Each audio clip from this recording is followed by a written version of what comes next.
Raj, we heard some serious comments from North Korea this weekend.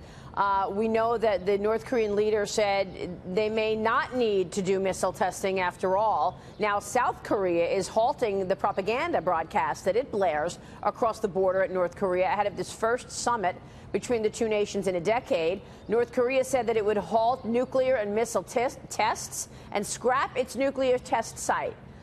If this is true, this is an enormous accomplishment. We know that we saw a number of tweets from the president over the weekend hailing the move, but it is far from denuclearization at this point. Is that the president's end goal here? Do you believe North Korea when they say that they want to do away with their nuclearization program? Well, first, I'd lean on Ronald Reagan's old adage of trust but verify. But these are very positive developments, and we should not pour cold water on them.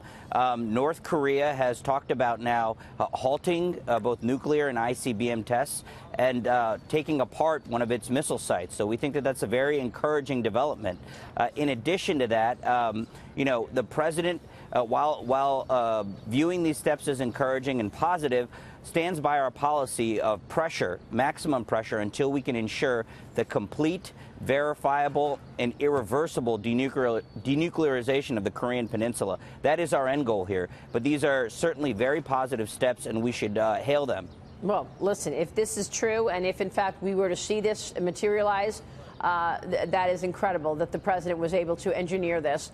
Let me switch gears, ask you about what we were talking about earlier, and that's the House Intelligence Committee Chairman, Devin Nunes. Speaking out on the Russia probe, he told me that after reviewing the documents from the FBI and the Justice Department, the so-called electronic communications, they show no actual intelligence used to actually launch this probe into Trump. Listen to this.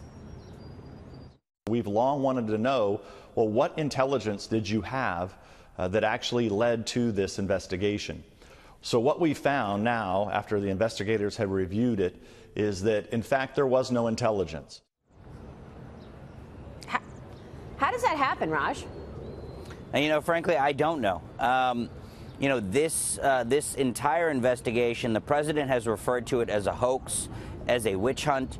It's built around a premise of collusion between the Russian government and the Trump campaign, for which zero evidence exists. They've now spent millions of dollars of taxpayer money.